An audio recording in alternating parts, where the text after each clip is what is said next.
ہم بستری کے بعد غسل کا طریقہ۔ غسل کن کن حالت میں کرنا چاہیے؟ اسلام قبول کرنے کے بعد غسل کرنا چاہیے۔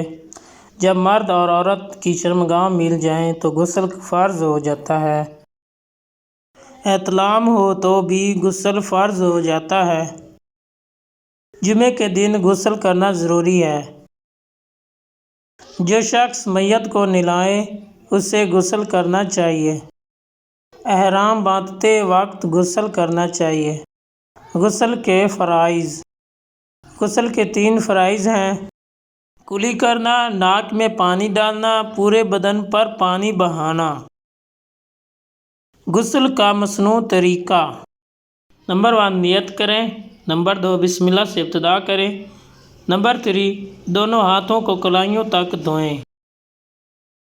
نمبر 4 جسم پر جہاں کہیں نجاست ناپاکی لگی ہوئی ہو اسے دھوئیں۔ نمبر 5 پھر وضو کریں جس طرح نماز کے لیے کیا جاتا ہے۔ اگر ایسی جگہ کھڑے ہیں جہاں پانی جمع ہو جاتا ہے تو پاؤں کو آخر میں غسل کے بعد دھوئیں۔ نمبر 6 3 بار سارے جسم پر پانی بہائیں۔ نمبر 7 پہلے دائیں کندھے کی طرف سے پانی بہائیں۔ نمبر 8 پھر بائیں کندھے کی طرف سے پانی بہانے کے بعد پورے بدن پر 3 بار پانی ڈالیں۔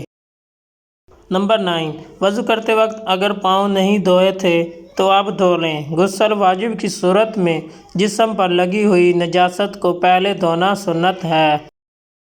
شاور، ٹوٹی، نل اور ٹب وغیرہ کے ذریعے غسل کرنے کے لیے پہلے اچھی طرح کلی کریں اور ناک میں نرم ہڈی تک پانی ڈالیں اور پھر پورے بدن پر کم از کم 1 مرتبہ اس طرح پانی بہائیں کہ بدن کا کوئی حصہ بال برابر بھی خشک نہ رہے تو غسل کے واجبات ادا ہو جائیں گے۔